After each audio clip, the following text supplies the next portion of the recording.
Your seats. We want to try to kind of stay on time. So I am just so pleased to see so many of you here at 6:30 on a Saturday night. Wow, that's wonderful. It bespeaks of the special quality of Temple Sinai and its friends, but also of our guest and friend tonight, Dr. Daniel Matt. As some of you who saw my message this past week said, I compared him to Taylor Swift. And I don't know, Dan, has anyone ever done that with you? No. I said that you are the Taylor Swift of Zoharic scholarship. Yeah, and I did actually write that if someone were to say, oh, I'm too busy on this Saturday night, we already made date plans with friends, I would say to them, look, and I wrote this, if we had Taylor Swift here tonight, I bet you'd change those plans, right? So you should change them for Daniel Matt, because you are the same quality within your realm of life, and I'll talk more about that. But we're going to begin because Shabbat is ending. Yep, it looks pretty dark out there. And so therefore, we have the opportunity, of course, for Havdalah. And meanwhile, our dear Lynn Weinstein is out there making more copies because we never imagined that this many of you would be here. I certainly hoped we'd have about 8 people or 10 people, but this many is just beautiful. Wow. Excellent. So let's see if this thing goes on. Oh, it's on, actually. Hello, hello, hello. Yeah, okay.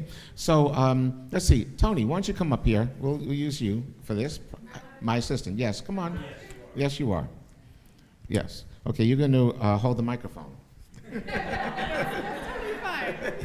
Now, but hold it close to me so everyone can hear me. Okay. Just to remind all of you that Havdalah, the word Havdalah means separation. And it marks the end of Shabbat and the beginning. No, you can hold a little, not so stiff though. I don't want you to hurt yourself here. But this is Tony, everyone, okay? And Tony is one of our wonderful students here, and my student. And is Ben coming? Maybe? He's working. Oh, okay. Well, tell him I'll miss him. But Eric, this is going to be recorded, correct? Yes. Okay, very good. That's what I told some people. Is it streamed also? Yes. Excellent. Well, to those who are streaming in from wherever you are, we recognize this separation, the end of Shabbat and the beginning of the week, with the service called Havdalah that has 3 different elements to it, and that is a plated or a P-L-A-I-T-E-D, which means a candle of more than 1 wick. And that's what we have here, so I will light it first, hopefully. And braided, yeah, plated and braided. Tony just said braided, yeah, so it's bladed, braided, exactly. And it has to have more than 1 wick, and hopefully light it before one burns oneself. And then, you gotta it's getting there, okay. And there are 2 other elements, and the light of the candle, just as we began Shabbat with lighting 2 candles, we therefore end Shabbat by putting these candles out at the end of this service.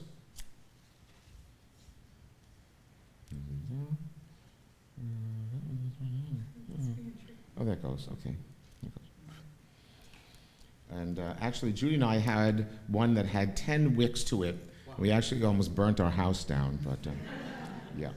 Okay, so let me get the prayers out so I can offer this in every single way.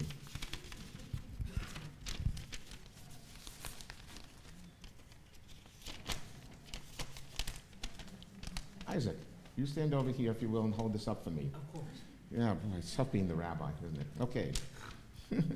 We have wine, which represents the sweetness of this day that is now ending. And so please join with me in the first of the 3 brachot, giving thanks to God for the wine. Baruch atah Adonai Eloheinu melech olam borei pari hagafen. Amen. L'chaim. Very nice. And now we have the fragrant spices representing the sweetness of the day as well.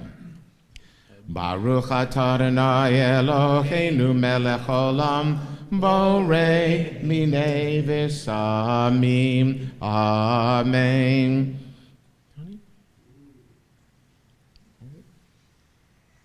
Thank you. And then we are going to, with the light of the fire, the hands are held in this cupped fashion, for they show the light of Shabbat and the darkness of the other days of the week.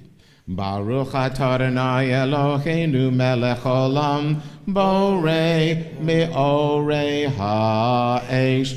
Amen. And now I hold up this candle like such. Baruch atah Adonai Eloheinu melech olam, hamavdil ben kodesh lechol, ben or lechoshech, ben Yisrael liyamim, ben yom hashvi l'sheshet yemei hamaseh. Baruch atah Adonai, hamavdil ben kodesh lechol. Amen. We praise you, eternal God, ruler of the universe. You distinguish the commonplace from the holy. You create light and darkness, Israel and the nations, the seventh day of rest and the 6 days of labor. We praise you, O God. You call us to distinguish the commonplace from the whole. Amen. Okay, let me hold this. So we put the candle out, and then we all are able to sing to each other. So look towards your neighbors. Thank you, Tony. Thank you, Yitzchak. And we offer the prayer. Everyone look towards your neighbors. Someone sitting next to you. You can shake their hand, give them a hug, and wish them a good week. Shavua Tov. Shavua Tov. Shavua Tov. Shavua Tov. Shavua Tov. Shavua Tov. Shavua Tov. Shavua Tov. Shavua Tov. Eliyahu HaNavi, Eliyahu HaTishbi, Eliyahu HaGiladi, Bimheira v'yameinu, Yavo Aleinu, Mashiach ben David, Mashiach ben David, Eliyahu HaNavi, Eliyahu HaTishbi, Eliyahu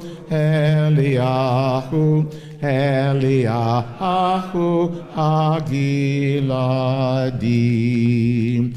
May we all be blessed with a most special and beautiful week to come. And Daniel, are any of your relatives or friends being affected by the fire as you're coming, of course, from the West Coast? No, I have friends, a little further south, Okay. depending how the fire spreads. Okay, well, let us keep in mind tonight to dedicate Daniel's teaching tonight to those who are suffering on the West Coast. As you'll hear in a few moments from now about his biography, he's a West Coasterner, a Wester, and therefore let us dedicate his teaching tonight and what we learn from him, which we certainly will, to those who are suffering so, and we pray that God should keep them safe, and may these fires be contained as soon as absolutely they can be, and let us all say amen. So, why are we here tonight, and how did we get here tonight? Well, I can say from Boca to Delray Beach. Yeah, exactly. Earlier, actually 2 weeks ago, Lynn Weinstein forwarded to me a flyer from B'nai Torah, which is a conservative synagogue. I'm sure many of you have been there, in Delray, and Boca Raton rather, and it said that Daniel Matt was going to be the scholar in residence on this Shabbat starting last night and then this morning as well. And I have been, if I can call myself that, not in person, but a Zoom student of Dr. Matt's for a couple of years now, because he teaches an online Zoom, I'm sure maybe some others as well, he can tell us about it, of the Zohar, which he will talk about tonight. Both in Aramaic, translated into English, and English translated into other English. Okay, and he really is our Taylor Swift of scholarship. He really is the preeminent scholar in the world on the Zohar. For quite a long time, one of the basic, if you're interested and you couldn't really deal with the Aramaic, which the Zohar is written in, you would go to a translation which was by the Soncino family, correct? And you would go to it and you make your way through it. I used it quite often in my early scholarship that I was doing in rabbinical school and afterward. And it was Sanchino. And the Sanchino name became synonymous with Zohar translation. Well, today I would have to say is that the name of Daniel Matt is synonymous with the Zohar today. As this book here, which I have, volume number 1, he'll describe this to you, but he shared this and remember, for those of you who are interested, every single Shabbat morning, at least a dozen of Temple Sinai members and friends get together from 9:30 till 10:15 before Shabbat morning service starts to study the Zohar. This is one of 9 volumes that he wrote and worked on almost by himself for, as he described to us, close to, 20 years. That's an amazing dedication and devotion. So this person, Daniel Matt, author, obviously a scholar of Kabbalah, he received his PhD from Brandeis and served as a professor at the Graduate Theological Union in Berkeley from 1979 to 2000. He has taught at Stanford and the Hebrew University of Jerusalem. He is also, of course, known for this. The Zohar is called the Pritzker edition because the Pritzker Foundation funded it, but really I call it the Matt Zohar, I must say. He composed these first 9 volumes, as I said, and the general editor of the remaining 3 volumes. He has also written numerous books, and some of them, I'm sorry we don't have more of them for sale, but you can always get them, on Amazon. Okay. He, in 2004, was the recipient of the National Jewish Book Award for the Pritzker edition. In 2004, also the Koret Jewish Book Award for the Pritzker edition. And in 2022, his latest book, and that was Elijah, Prophet of Transformation. So we really are in the presence of a very special and significant person to enhance our knowledge of Kabbalah and Jewish mysticism as expressed through the Zohar and other important works in our tradition. He really is a mensch, when you hear him speak, his neshama shines through, a softness, a caring, a love of this and of our traditions, of our literature, and as many of you know, what is so important to me, of God's presence in this world that the Zohar and Kabbalah truly strives at bringing. Daniel, in a few moments, the pages, they're still running off more copies because we didn't expect this many people. So if you could introduce and wait a few moments for that. And so it is my great honor to introduce to all of us Dr. Daniel Matt. Thank you. Try this one. Try that one, I think, maybe. Great. Everyone can hear me? Yeah? Great. Good to be with you. Shabbat Shalom. Really now, Shavua Tov. A good week for all of us. I want to introduce you to the Zohar this evening, but since we have a few minutes and we just sang about Eliyahu Hanavi, lift this up a little? Yeah. You can, or if it's easier, I can hold it. Okay. Great. Is that good? Yeah. Great. We just chanted something about Eliyahu Hanavi, Elijah the prophet. And it's interesting, I just wrote this biography of Elijah called Becoming Elijah. And you might wonder, why is Elijah associated with Saturday night? Of course, many of us are familiar with Elijah from the Seder, and you might wonder there also. So in the book, I go into this in great detail. Right now, I just want to say a word or two about Elijah. He's such a fascinating figure. He really is the only person in the Jewish tradition who consistently is said to have never died. Okay, now he probably really died, but according to the Bible, he's taken up to heaven in a whirlwind, in a chariot of fire. In fact, the movie Chariots of Fire gets its name from that description, a chariot of fire. So who is this man Elijah, and why does he pop up all over the place? Why does he show up at the Seder? Why do we pour a cup of wine for him, open the door for him? Some people have a seat at the table for him. And why Saturday night? Well, Passover, it's probably because, according to tradition, the original exodus from Egypt happened on Passover, and the rabbis teach that was the first redemption, and the Messiah will be the final redemption. So Elijah will announce the coming of the Mashiach. So since Passover was the first redemption, Elijah is welcomed on every Passover. a lot of more detail about the cup and the door and all that, but we don't have time for that because I want to get to the Zohar. But one thing I do want to say briefly about Saturday night. Why is Elijah associated with the end of Shabbat? You might say it also goes back to the Messiah, because the rabbis teach that Shabbat is a taste of the Mashiach. The Messiah will be kind of 24/7 Sabbath. So Sabbath gives us a taste of the final redemption. So that might be why we associate Elijah with Shabbat. But it really goes back to something else. There's a teaching in the Talmud that says we don't know when Elijah will come exactly. We know he'll come before the Mashiach, but we don't know on what day he'll come, because we don't know when the Messiah will come. But we do know when he won't come. He won't come on Friday. Now why? Why won't Elijah come on Friday? Because people are too busy getting ready for Shabbat. Now this might sound strange. If Elijah comes, he's going to announce the Messiah. Who cares about Shabbat? No. It's very Jewish. You don't drop the Shabbat just because the Messiah might show up. You cook for Shabbat, you prepare for Shabbat, you celebrate for Shabbat. Hopefully the Mashiach will come. So Elijah's not going to mess up Shabbat preparations. He's not going to come on Friday. Now wait a minute. Maybe he won't come on Friday. Maybe he could come on Shabbat.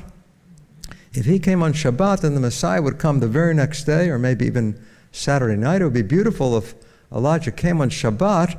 What's the problem? What can't you do on Shabbat? You can't travel. Now it's a long way from heaven to Jerusalem. Elijah is very frum. Elijah is very observant. He's Orthodox or conservative or very traditional reform. He doesn't travel on Shabbat. There's actually a discussion in the Talmud, wait a minute, maybe if you're flying, the restriction about how far you can travel on Shabbat, maybe it doesn't apply. It's actually a discussion in the Talmud. Maybe Elijah could come because he's flying, but it's not decided. It's left open question, so we assume, okay, you don't take a chance, Elijah's not going to fly on Shabbat, but now it's Saturday night, Shabbat's over, we say no more excuses, we want Elijah to come. So that's why we sing Eliyahu Hanavi on Saturday night. That was a little bit of filler now that we have the sheets available. But I wanted to say something about Elijah because he's such a fascinating figure. I wrote this book, Becoming Elijah, a biography of Elijah. It's in the series Jewish Lives. Some of you may have seen Yale University Press has a series, Jewish Lives, everybody from Abraham to Bob Dylan. There are going to eventually be 100 titles in that series, and I was invited to do a volume, and I said, I want to do one on Elijah. They said, Elijah, is he really that significant? I said, he's the most significant person for this series, because what's the series? Jewish Lives, in the plural. Elijah is the only one who really had multiple lives, because he lived in the Bible, and he's still alive. I like to say he's the man without a yahrzeit. He's the only Jewish hero without a yahrzeit, without a day commemorating his death, because even though he probably died, the Bible leaves it open. He's taken up to heaven in a chariot. It's unclear whether that means he died a spectacular death, or whether the Bible is already hinting that he's still alive. In any case, we could talk a lot about Elijah, but I want to talk about the Zohar. Elijah is actually connected with the Kabbalah because he becomes, what does he become? In the Bible, see, I said I was done talking about Elijah, but I can't stop. Elijah, who is he in the Bible? He's really a fierce zealot. He's very fierce zealot. He's trying to defeat idolatry. He wipes out idol worship. And he somehow becomes, from a fierce zealot, he's transformed into a compassionate Jewish superhero. That's really who Elijah becomes. And what I do in the book is show that transformation from a fierce biblical zealot to a beloved, compassionate figure, a miracle worker who we invite into our homes on Saturday evening and Pesach. But he's also seen as the one who inspires spiritual seekers. Elijah is the one who will enlighten you with some new insight. And that's why he was very important in the Kabbalah. So we'll move now from Elijah to the Kabbalah. What's being handed out here, I believe there are two passages, perhaps they're combined together. Let me take a copy to make sure I'm on the same page. Great, so two different things. Great, thank you. Yeah, let me take it. Great. You're getting two passages One is a single sheet, and the other is stapled. So make sure you have both of them. We're going to look at the stapled sheets first. These are two passages from the Zohar. So let me say briefly, I'm sure some of you are a little bit familiar with the Zohar. I know there's a wonderful study group here. I got to meet with them briefly right before this gathering. There are two words we have to define, Zohar and Kabbalah. What's the difference between them? They're really used interchangeably. There's no book called the Kabbalah. If people say they're studying the Kabbalah, they probably mean they're studying the Zohar. The Zohar is the masterpiece of the Kabbalah. So what is the Zohar? The Zohar is a mystical commentary on the Torah. It takes the verses of the Torah and shows a deeper spiritual meaning. And Kabbalah is a name for the whole philosophy of Jewish mysticism. What do those two words mean? Kabbalah literally means tradition, or even more literally, it means receiving. So many of you know that the service for Friday night is called Kabbalat Shabbat because it's receiving the Sabbath, welcoming the Sabbath.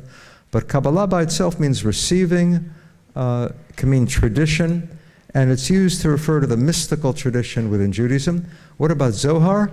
Zohar means radiance, splendor. It comes from a verse in the Bible, in the book of Daniel, the enlightened will shine like the Zohar of the sky, like the radiance of the sky. So Kabbalah is the whole movement of Jewish mysticism, and the Zohar is the major book of that movement. And now I think everyone has the sheets, and let's begin. We're first going to look at these stapled sheets. This is from the translation I did, the Zohar Pritzker edition. The top of the page is Zohar, and the bottom, smaller print, smaller font is my commentary on the Zohar. We're actually going to start from the second page because this is, the Zohar is challenging. The Zohar is not a simple text. It's written really in an intentionally cryptic style, but this is a particularly beautiful passage in the Zohar. It's about a meeting that happens between two rabbis and a fool. Now, when you say a fool, sometimes the fool is not so foolish. This fool is a donkey driver. It turns out he has something to teach the rabbis. He's really a great wise man in disguise, as in fact Elijah is often in disguise. This is a donkey driver the two rabbis run into. Here he's just called the old man. In Aramaic, Sava, like Saba, his grandfather or old man. So this is an old man the rabbis meet on the way. We're really picking up right in the middle of the story, at the top of what's called here page 33. Okay, we'll skip the first page and just turn the page to, it says 33. The page numbers are on the margin. So the donkey driver has told the rabbis something that amazes them. We don't have to even think about what it is for the moment. The donkey driver teaches them something, and it says the companions, meaning the two rabbis. Everyone have that at the top of the page? When I hear no more page rustling, I'll know that you have it. Turn the front of the page to the very flip side of that same page. Look for number 33 on the right-hand margin, and then you'll know you're on the right page. I think you have 33. Everyone have 33? Yeah. What do you have on your front? What's the number? There must be a number.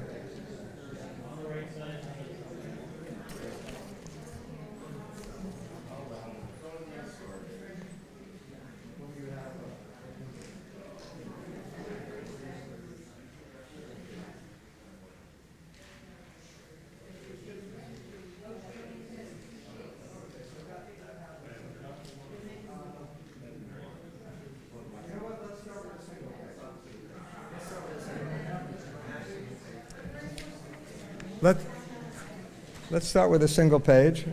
If you don't have it, share with your neighbor.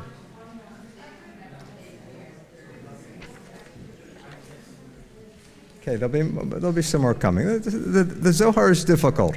Okay, the Zohar is difficult. You don't have a single page? Any more single pages around? Raise your hand if you need a single page. Great. Raise your hand high, and a single page will be delivered.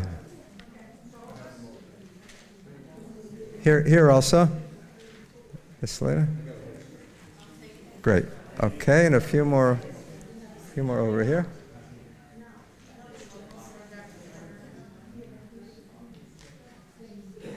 This is the one that has some Aramaic and Hebrew on it. Keep your hands raised, and if two people are sharing, that's okay too. It's good to have a Torah companion.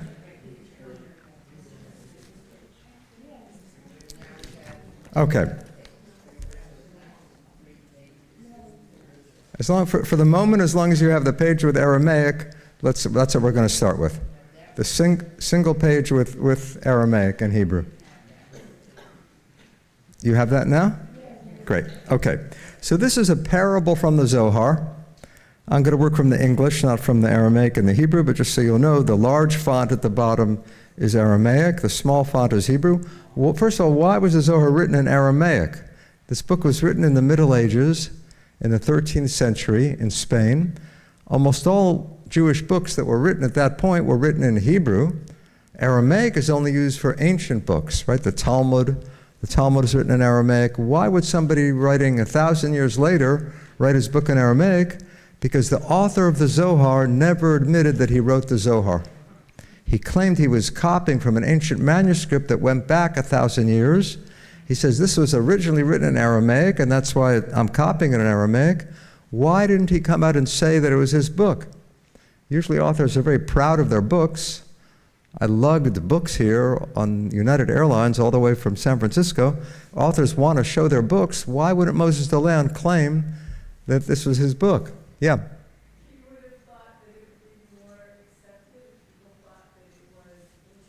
Yeah, I think he wants to increase the authoritative nature of the Zohar. He says, it's not mine. This goes back to ancient Rabbi Shimon. Protect his life.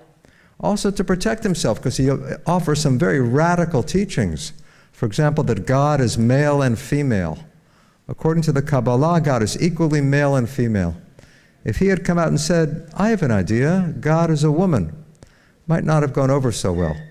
But now he's saying the ancient Rabbi Shimon taught us that God is male and female, so it's to increase the authoritative nature of the Zohar, to protect himself from criticism, and also because it's beautiful. Aramaic, almost every word in Aramaic ends with ah. So it sounds lyrical, it sounds more mystical, more mysterious. Nakuda ila'a tamirta dirikia ila'a. It's a typical phrase. So that's why there's Aramaic at the bottom. This particular thing I Xeroxed offers a Hebrew translation for readers who know Hebrew, but we're going to work from the English. Okay. Meanwhile, some other copies of page 33 are coming around if you're missing it, so take that if you need it. We'll get to that pretty soon. Great. Just so we don't get confused later, raise your hand if you need a page 33 also, and that way we can be done with it. This is very authentic for Zohar study, because the Zohar, as I said, is intentionally cryptic. Not only does he write it in Aramaic, he makes up words. It's a little bit like Jabberwocky. Okay, he makes up words in Aramaic that don't exist in any Aramaic dictionary, just to be playful, just to be difficult, just to be mysterious. So things should not be so immediately easy. That's why we intentionally. Everybody have page 33 and 34 and 35? Okay. I think most of the Leon is here trying to confuse us and rattle us up. Yes. Okay, we're going to start with this one single page. This is a parable from the Zohar. There was a man who lived in the mountains. He knew nothing about those living in the city. He sowed wheat and ate the kernels raw. Okay, he's a health food nut. Okay, he's living on wheat germ, he's living on sprouts. One day he entered the city. They offered him good bread. He's never had bread before. He comes to town, they give him bread. The man asks, "What's this for?" They replied, "It's bread to eat." He ate, and it tasted very good. He asked, "What's it made of?" They answered, "Wheat." Later, they offered him thick loaves kneaded with oil. He tasted them and asked, "And what are these made of?" They answered, wheat. Later they offered him royal pastry, kneaded with honey and oil. Okay, baklava. He asked, what are these made of? They answered, wheat. He said, surely I am the master of all of these, since I eat the essence of all of these, wheat. Because of that view, he knew nothing of the delights of the world, which were lost to him. So it is with one who grasps the principle, but is unaware of all those delectable delights deriving, diverging from that principle.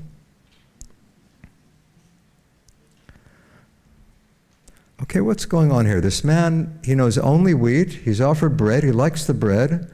But then he asks his analytical question, what's it made of? Then they give him something more interesting, cake, maybe challah, okay, thick loaves kneaded with oil. Here he's a little more hesitant. Doesn't say he ate, it says he tasted. He asks, what's it made of? They say wheat. Then they give him the ultimate delight, the dessert, the baklava. What happens here? He doesn't even taste. He just immediately asks, what's it made of? They say wheat. He says, I already know from wheat. I'm already the master. I don't need to eat it. Because of that, he missed out on the ultimate delight. So who is this? Who does this remind you of? Please. I was going to say it's almost comical. It's somewhat comical. It's both comical and profound, I think, at the same time. Please. Gimple the Fool, maybe? Yeah. Did you have a thought? No? Please. He's wearing... Yeah. He only knows one thing. He reduces everything to what he knows already. Now this is probably, because it's from the Zohar, it's from a Jewish holy text, it's probably about Torah. Okay, so the wheat is the literal text of the Torah. The bread is what the rabbis do to the Torah, midrash, expanding the Torah into new meaning. The cake, the challah, is a deeper meaning, maybe a philosophical meaning. The baklava sounds like Kabbalah. Sometimes things work in English better than in Aramaic. So the baklava, the ultimate treat, is the mystical. So what happens? He knows the literal text. Maybe he knows the Bible by heart. He's really a fundamentalist. This is really an attack on fundamentalism, not Christian fundamentalism, Jewish fundamentalism. This is somebody who knows the Bible but can't get beyond the literal meaning of the Torah. He takes everything literally. He's introduced to midrash, to the bread. He likes it. He likes that. He's willing to appreciate it, but he says, what's it made of? They say it's made of the Torah. Then they give him the next level, maybe a philosophical, deeper meaning. There he's more hesitant. He says, what's it made of? They say wheat. Finally, they give him the ultimate delight, the mystical. He doesn't eat. He doesn't taste. He says, what's it made of? They say wheat. He says, I already know the Torah. I already know the literal. He's so stuck to the literal, he can't appreciate how the Torah could unfold into new meaning. So this is really about how to study Torah, or maybe how not to study Torah. Please. Might this have been an attack on the Karaites? It could be, yeah. The Karaites were Jews who wanted to follow just the literal meaning of the Torah, who refused to accept even the rabbinic tradition, and the Karaites were still around. Moses the Land is aware of the Karaites. So it may be partly that and partly an attack on Jews in Spain who know the Torah and can't appreciate much beyond the Torah. Maybe rabbinic Judaism a little bit, the midrash, the bread, but they can't appreciate philosophy. They want nothing to do with mysticism because they already know what the Torah means. So it's really saying, the Torah unfolds very gradually in meaning, and don't get stuck to just the literal sense. I'm sure you all know people who are like this, and sometimes each of us is like this, right? We have a certain understanding, and we can't get to the next level. Please. Please. It's some form of Jewelry. The ultra-Orthodox don't want to look at anything else but their direct right. way of looking Yeah, someone who's frozen into his attitude, frozen into his type of tradition, and can't appreciate a new approach, a more poetic approach, a more imaginative approach. Please. He asked a question based on what he was given. They gave him the same answer. You're right. They did not expand it. They did not try to expand his knowledge. Yes. So he had no base. He was oblivious because they did not give him the right information. You're right. So it's not just about a failure of learning, it's about a failure of teaching. They should say it's wheat and then you add some oil. It's wheat and then you add some sweetness. They don't really help them out very much. So it's good. It's a little bit like stone soup, right?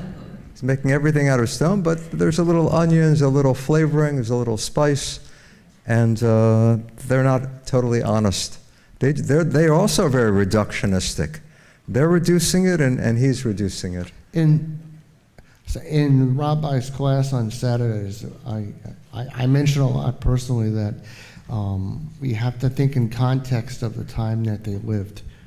That it's very easy to impose your personal views and belief systems on another era, and you can't do it, especially when you're talking about something that's already cryptic to begin with. Right. Yeah, it enriches the meaning if you know when it was written, what's happening in society at the time. Yeah. You know, it's interesting, in a sense, you could wonder, is this guy the hero or has he missed out totally? The last paragraph says he missed out totally, but in a sense, I mean, what does he have when you come down to it? He has the essence. Right, and usually in a mystical teaching, very often in a spiritual teaching, the goal is to get the essence, right, to get the meaning of life, right? We've all seen those cartoons where someone's climbing up the mountain and finds the guru and says, you know, what's the essence? What's the essence? This guy has the essence. He has the wheat, but he somehow can't appreciate how that essence could turn into so many things. So in a sense, it's a very Jewish mystical teaching. It's mystical because it talks about the essence, but it's Jewish because it says the goal isn't to live in the mountains and meditate on the essence. The goal is to be in town, to be in civilization, to be in community, and discover how the Torah could unfold in meaning, how it can change in meaning. Can I ask something? Can I say something? Can I say something? What if he doesn't need that? Like, he says that I'm the master of all these. Mm-hmm. He has what they are taking away and making into different things. Yeah. He's already had it, so he's the master. He's had the best already. Yeah, he's happy with it, and really, you know, maybe we should drop the last paragraph, just end, I'm the master of all these, i.e. the essence. This is a spiritual teaching. It's enough to have the essence. I once taught this to a group of Vedanta meditators, of Eastern mystical tradition meditators. They were convinced he's the hero. He has the essence. He's not going to be contaminated by what's happening in town. He wants to live. He wants to meditate in the cave. In a sense, maybe the Zohar inherits that parable and it turns it on its head, because the Zohar wants you to be in community. The Zohar wants you to take the essence and do something with it, but there's something beautiful about wanting just that essence. I agree with you. We shouldn't be too fixated on one meaning here. One of the beautiful things about this parable is that you could see him as successful, because he's happy with the essence. He's happy with Torah. Who needs more than that? Please. My grandfather of blessed memory was a rabbi. And one day, when I was about 4 years old, this is the same story that you're talking about. A man came up to speak to him, and the man said, the place where I sell my old clothes has closed, and I cannot feed my horse.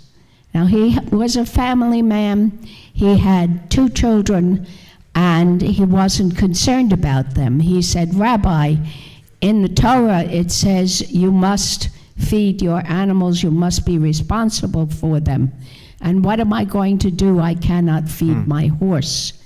And my grandfather led him on an understanding of what was around him, because the man had never thought beyond, I'm a horse, I have a horse and a carriage, a wagon, and I do my work with it, and that is all there is to life. But he managed to get the man to explain that horses, among other things, eat grass. And he managed to get the man to go to the place where there was grass that was free in a park that the man knew about. Then my grandfather did what he did best. He went out to the factory where the man had previously sold his things, and he found out what was going on there and why the man no longer had a job. And he discovered that the factory had been changed into a place where they now made uniforms for soldiers going away to World War II. And he got the man a job as a night watchman with his horse. But it expands because the man needed his knowledge expanded enough so he could live in the world, not just the Torah world, Right. but the world that surrounded him, and he wasn't thinking that way. He was beautiful. only thinking Torah. That's beautiful. He expanded his horizons, and that's what happens here. This person doesn't expand either because of his own narrowness or the failure of teaching. So thank you for that. Okay, let's look at the longer passage now. It's similar. It really connects here. We've heard that there are 4 levels of meaning, and it's a very traditional idea in Jewish teaching, something that's called pardes. Pardes actually means paradise, but originally means the orchard, and the rabbis talk about 4 levels of meaning, one for each letter of that word, pardes. Now we're looking at good old page 33. So for some of you, it's the second page of the stapled pages, or you may have been handed 33 on its own. What you want at the very top of the page is 299a, Sava de Mishpatim, and on the right margin, 33. What is Sava de Mishpatim? Sava means an old man. This is the old man they run into. Mishpatim is the name of the Torah portion, because the Zohar is a commentary on the Torah. Starts with Genesis, goes to Exodus, and this is in the middle of the Zohar on Exodus, Torah portion Mishpatim. Comes right after Mount Sinai, which is very relevant for the shul. So the 2 companions, the 2 rabbis, have run into this old man, the donkey driver. He teaches them something amazing, and we're going to pick it up at the top of page 33. The companions came and fell down before him, before the donkey driver, and weeping they said, "If we have come into the world just to hear these words from your mouth, it is enough for us." Whereas if our whole life led just to this insight of Torah that you gave us, our life is fulfilled. The old man said, and just skip the next, the verse is not relevant here for us. If another woman he takes for him, it's a verse from that Torah portion. This is about a slave remarrying after he's been acquired by the master, but it doesn't matter for what we're looking at. Companions, okay, I'm skipping to the end of that line 4. The old man said, "Companions, not for this alone did I begin to speak, for an old man like me doesn't rattle or call just a single word. Okay, I gave you one teaching, but I'm not done yet." Right, they're saying, if that's all we've heard in our whole life, it's enough for us. He says, it may be enough for you, it's not enough for me. I have more to teach. Inhabitants of the world are so confused in their minds. They do not see the path of truth in Torah. Torah calls to them every day, cooing, yet they do not want to turn their heads. Although I said that a word of Torah emerges from her sheath, her is referring to Torah. Okay, Torah reveals a little bit, a little secret, is seen for a moment, then quickly hides away. He had said that a few pages earlier. He says, although I've said that a word of Torah emerges from Torah's sheath, is seen for a moment, then quickly hides away, certainly so. But when she reveals herself from her sheath and quickly hides, she does so only for those who know her and recognize her. This may be compared to a beloved maiden, beautiful in form and appearance, concealed secretly in her palace. She has a single lover, unknown to anyone, except to her, concealedly. Out of the love that he feels for her, this lover passes by her gate constantly, lifting his eyes to every side. Knowing that her lover is constantly circling her gate, what does she do? She opens a little window in that secret palace where she is, reveals her face to her lover, and quickly withdraws, concealing herself. None of those near the lover sees or notices, only the lover, and his inner being and heart and soul follow her. He knows that out of love for him, she revealed herself for a moment to arouse him. Okay, this sounds like a tale out of King Arthur and the knights, right? Tale of chivalry. So the princess is in the castle, the knight who's in love with her is circling the castle, hoping that she'll peek out. She peeks out for a moment and hides away. What is this doing in the Zohar?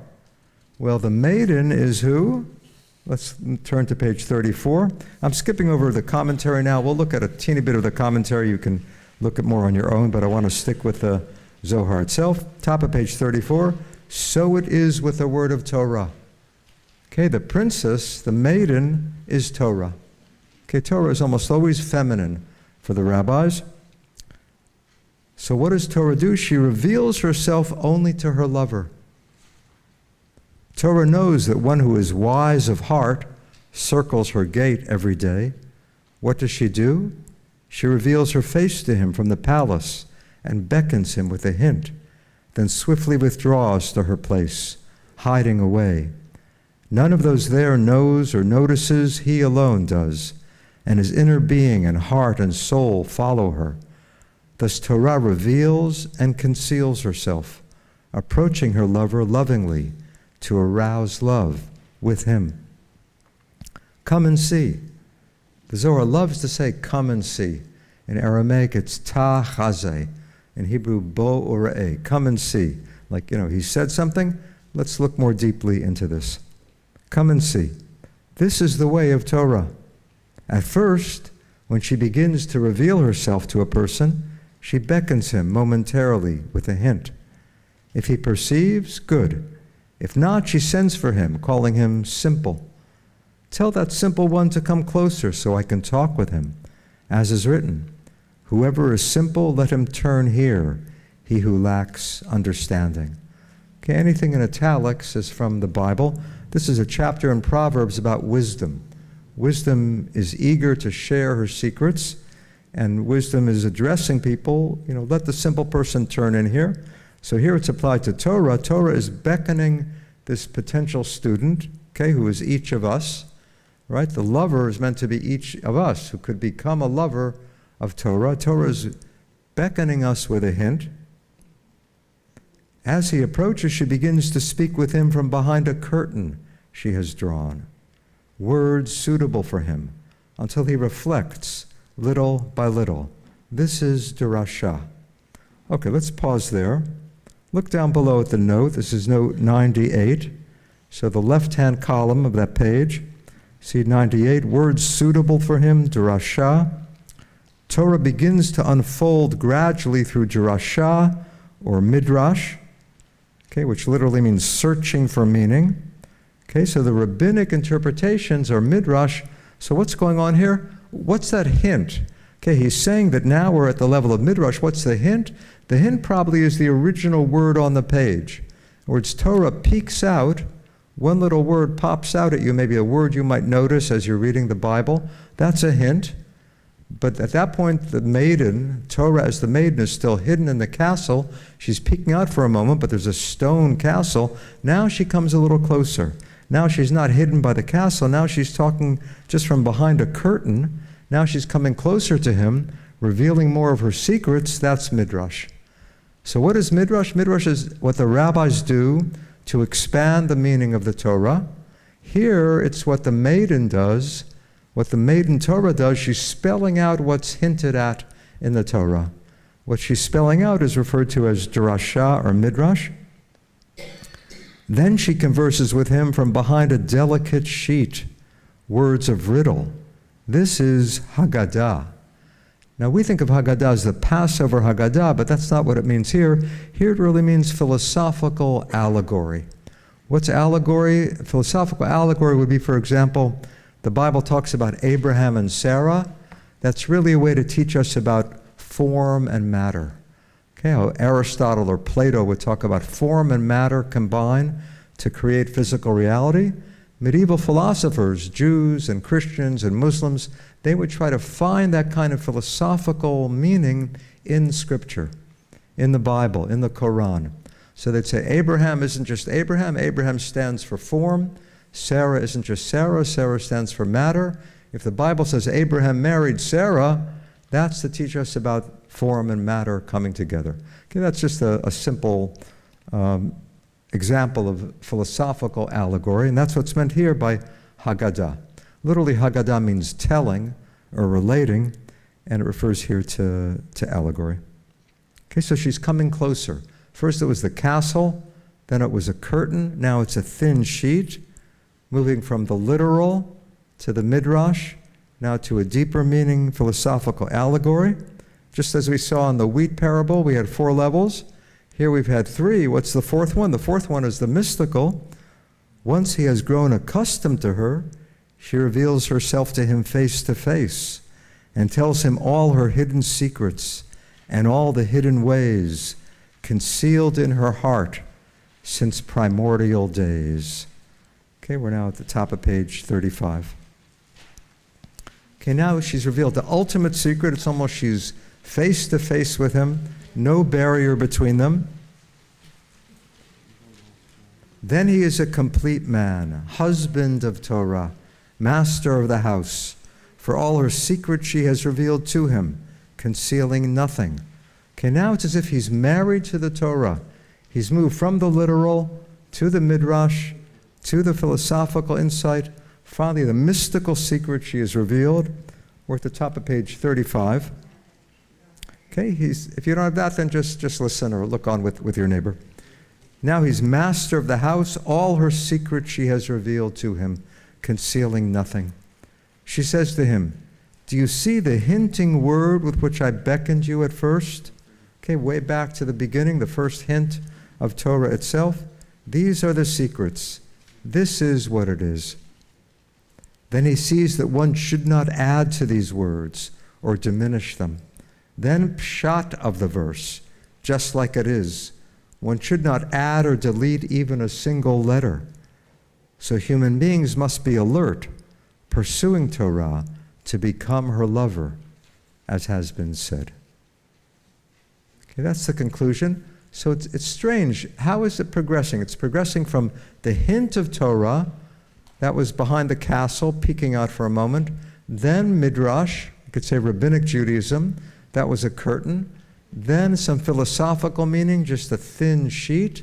Finally, the mystical meaning is Torah right face to face with the lover. You could say maybe naked. Torah and the lover are naked. Now they're married. There's certainly something erotic here.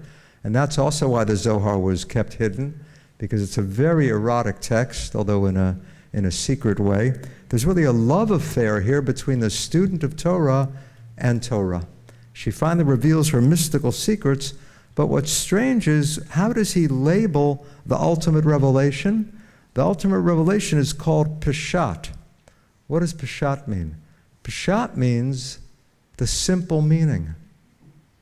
Now this is strange. We started with a simple meaning. What he called the hint at first was probably a word you might find as you open the Bible.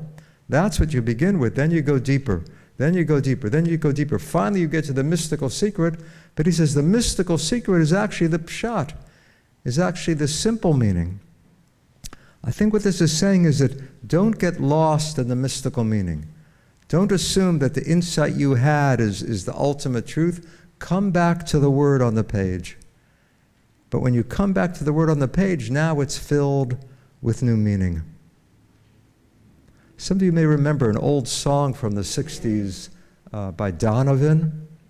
He's teaching their Zen teaching. He says, first there is a mountain, then there is no mountain, then there is.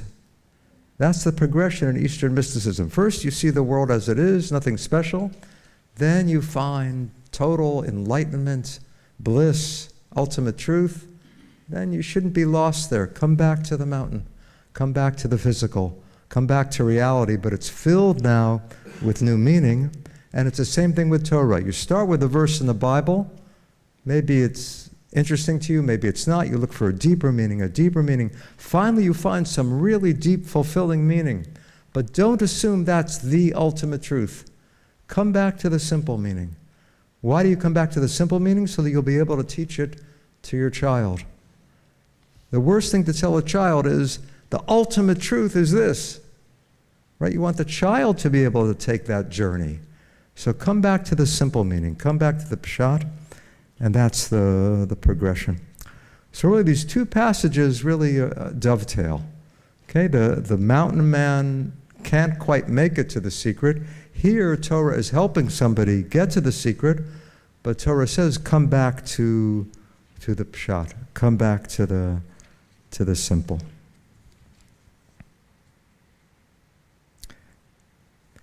Any thoughts or questions? We can focus on this for a moment and then talk a little more generally about Kabbalah, Zohar, Madonna. What has Madonna done to advance Jewish mysticism? Please. I found when you were reading this passage that it's extremely seductive. And that the female is always the Torah doing the seduction. Right. Bringing in the male. If God is both female and male, where does that put this? Yeah. Yeah, it's very traditional. Remember, we're reading something from 700 years ago. You could say maybe this needs to be revised. Maybe Torah should be male and the student female, and the male student attracting, the male Torah attracting the female student. It needs, but that's certainly the beauty of it, and the eros is really there. It's the Zohar is aware of what's being written, right? The Zohar is aware that there are tales like this, tales of chivalry. He's almost saying, you don't need to go to the local bookstore and buy tales of King Arthur and the knights. Look, here, right in a Torah commentary, you can find the same thing. But it's now applied to Torah. There's a love that he wants to stimulate. So that the Zohar is very romantic, often very erotic, sometimes about the love between the male and female within God. God is both male and female, and that male and female couple is meant to unite. But how do they unite? This is interesting. How does the divine male and the divine female unite? Only if they're stimulated by us. How do we stimulate the divine romance? By acting in holy ways. If we're ethical, if we're spiritual, if we build a just society, we unite God. We make God whole. We make God one. Now, this sounds very strange. Doesn't Judaism say that God is one? Right? The great contribution of Judaism is monotheism. How can you ruin monotheism by talking about male and female within God? Remember, that's why the author of the Zohar is trying to protect himself. He's writing secretly because this is such a strange idea. He would insist, ultimately, God is one. But in a sense, God is not yet one. And in fact, we find that in the prayer book, right? The Shema says God is one, but at the end of the service, I don't know if you always do this part of the service, the Aleinu says, on that day, God will be one. So is God already one, or will God one day be one? You could say Judaism lives in the tension between those two statements. God is one, God has yet to be made completely one. So it's up to us to bring out the divine potential in the world, and it's a very romantic adventure according to the Zohar. Here it's applied to Torah. Question. As far Please. as the process and the flow, starting with the Torah, going deeper, and then what you say is coming back to the Torah, Yes. to the literal, what's there. I believe the Orthodox might say that's because the Torah is from God. Those are God's words, and you need to be there with those words. Yeah, the orthodoxy would be that that word is so rich because God gave it to Moses at Sinai. There's a beautiful mystical understanding of that. When you come down to it, what was actually spoken at Sinai? This is Temple Sinai. This is beautiful to focus on. What was given at Sinai? Of course, you could say the Ten Commandments, right? We have here the 10 letters, each for one of the commandments. So did God give the Ten Commandments? There's even a more extreme view. God gave the entire Torah. The entire Torah, the entire 5 books of Moses was given to Moses at Mount Sinai. Now, how could that be? Because a lot of the Torah is about what happened after Mount Sinai. Wandering in the desert, the spies, the book of Deuteronomy.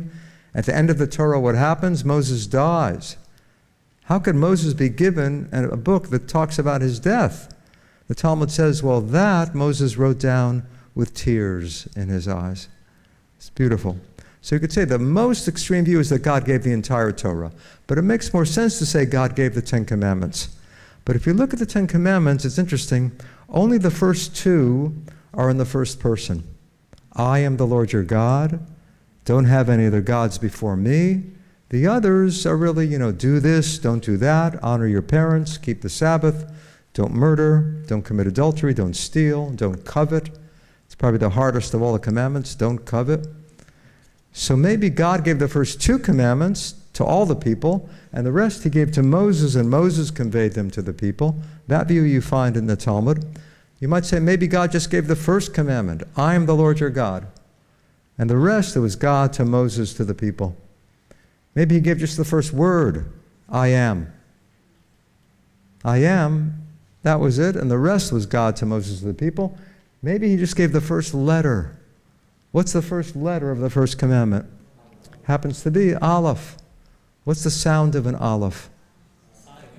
Silent. It's not even ah. Ah is an Aleph with a vowel added to it. The Aleph by itself is just, you could say, just the potential of communication. There's one mystical view that said that's what God gave at Sinai, the Aleph. God spoke the Aleph. Everything else in the Torah is an interpretation of the Aleph. You might say it's a midrash, right? We were talking about midrash as what the rabbis do to the Torah. This is a more radical view. God spoke the Aleph, the silent Aleph, and everything after that is a midrash on the Aleph. That's, I think, the ultimate mystical teaching of Revelation. And the Zohar doesn't even go that far. That's a Hasidic teaching. Hasidism, what is Hasidism? Hasidism is the popularization of the Kabbalah. It was the first pop Kabbalah, was Hasidism. That's why the Hasidim were attacked by the Kabbalists. Some of the Kabbalists didn't appreciate the Hasidism because it was taking these secrets and spreading them to the masses.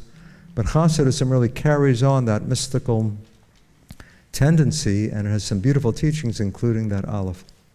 Please. You're talking about the Aleph, but the Aleph is also the indrawn breath, the breath of life, the thing that ties us all together to the eternal, the fact that we are alive.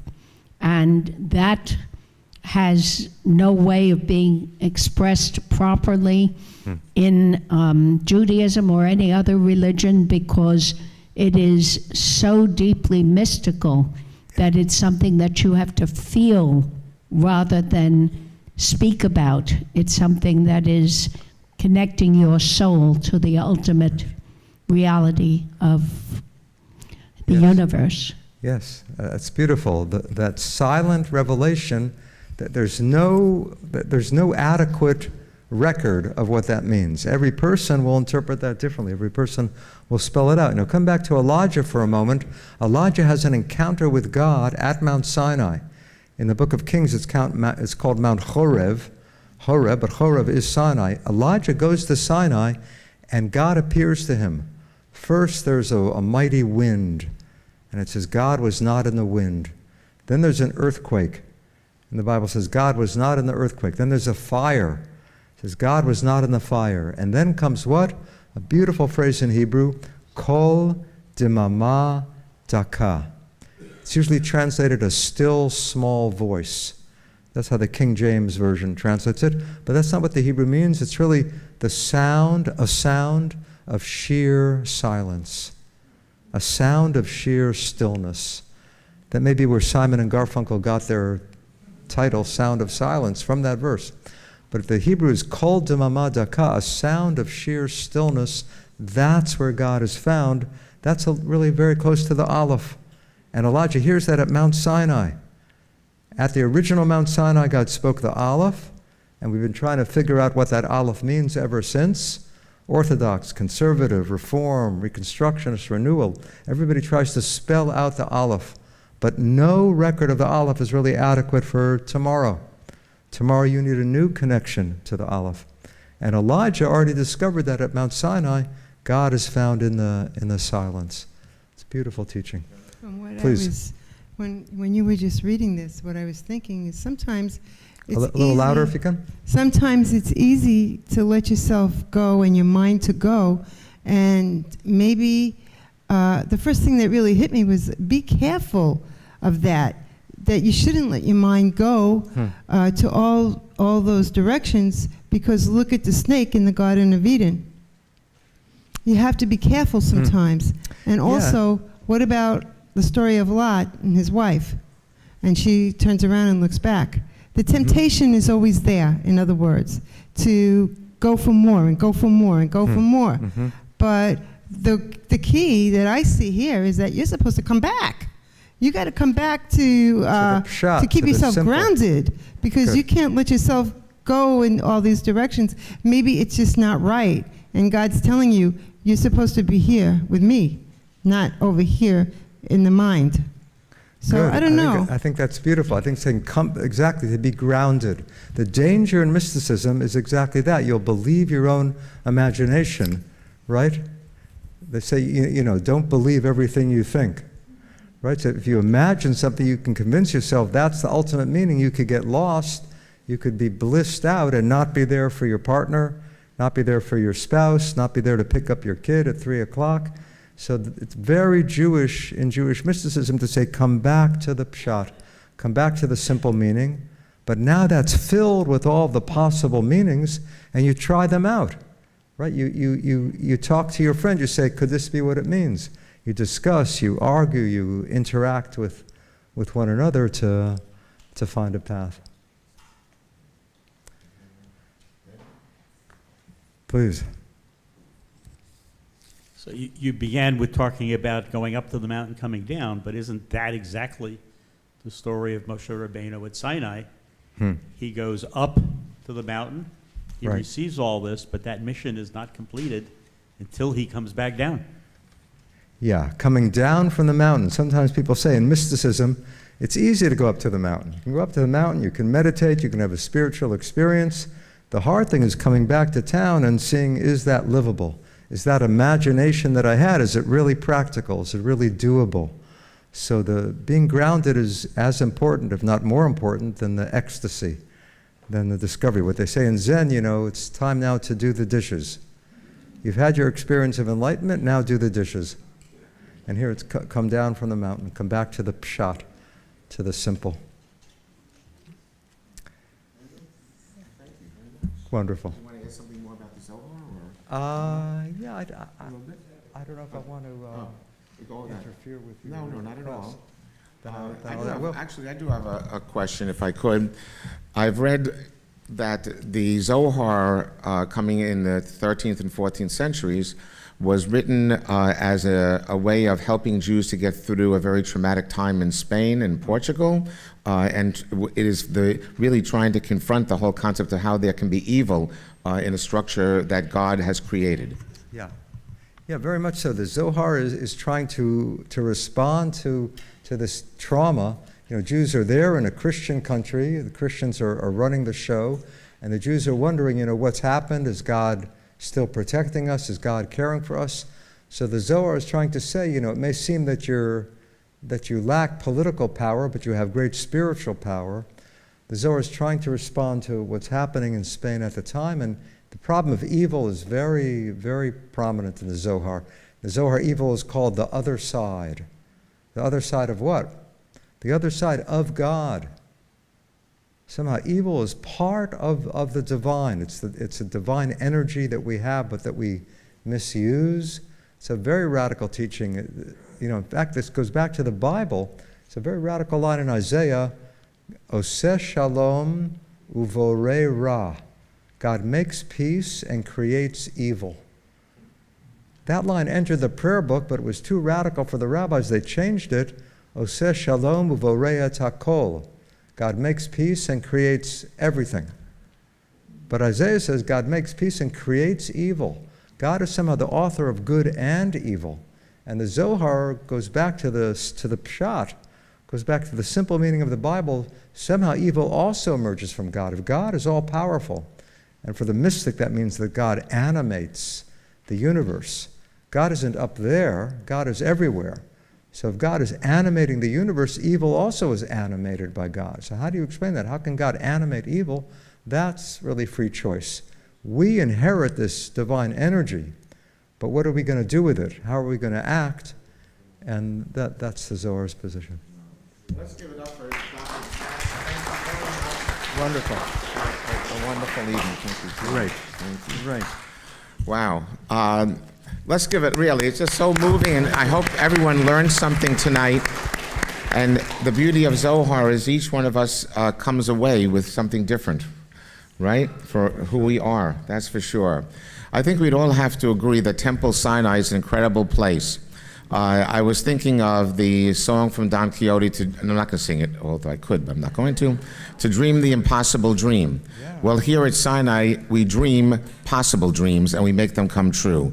I had a dream for this weekend to come. I didn't know exactly who were going to be the speakers, but last night we had Rabbi Marcy Block speak on ethical wills based upon Vayechi, and today we had Rabbi Dr. Matt teaching us about the Zohar, the mystical traditions, and opening up our minds to the depth of study and learning within our teachings in the Kabbalah.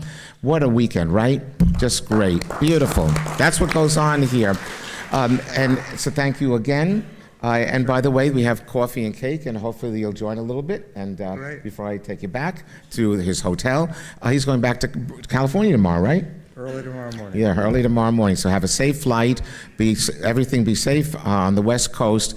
And to go from the exalted and the heavenly to the mundane, don't forget, tomorrow morning is what? What? Bingo brunch. You want to stay around tomorrow morning? Delay your flight. That guy there's his name, Stan Rieger. He makes the greatest scrambled eggs that you've ever had in your life. Tempting. And his wife makes he's famous for it. But anyway, tomorrow morning, bingo brunch. And what? 10 a.m. Everyone is invited. It's a great day. Thank you all for coming tonight. We have some books in the back. Yeah, some books. Some of them have disappeared. Yeah. But you'll see a list there of the books. Please don't contact me for books in Berkeley. I just put down information there, but you can certainly try Amazon. In fact, if something comes from Amazon, there's a special blessing. It's called Birkat Amazon. Yes, right. Yeah. And also just to say is that I mentioned that I came to learn, and in a sense through Zoom, to meet Dr. Matt through his online class, Zohar. He's going through his translation. Even the Aramaic one is actually translated into English. They're both in English, actually. It's 6 classes to a session, correct? Was it 6? I'll say a word about that. Yeah. I didn't want to interfere with the rabbi's class, because the rabbi has a Zohar class here. Well, no, it's not interfering, believe you me. But anyone who'd like to study Zohar with me, I have an online Zohar course. We go through about 5 pages of this edition you've seen a few pages of. 5 pages a week. It's been going on for 6 years. And people come and go constantly. Currently, there are about 100 people in it. If you want information on it, we meet Tuesday evening. East Coast time is 8 to 9:15. And the easiest way to find out about it is just my website, danielcmatt.com. If you Google Daniel Matt or Daniel Matt Zohar, you'll get to my webpage. danielcmatt.com. There, click on Zohar courses. You're welcome to see a video there, and if you'd like, please sign up. And as I said to Dr. Matt on the way here, is that they are recorded, so that's similar to Temple Sinai's, so that therefore if you miss a session or you want to go over it, you can listen to it all the time, or as I do when I'm driving. I have him accompany me in the car, and that's very holy. You keep me on the right path. Keep me safe. So anyway, everyone, let's give it up for again tonight. Be safe, and see you, of course, at many different events here at Temple Sinai. Shalom and Shavua Tov.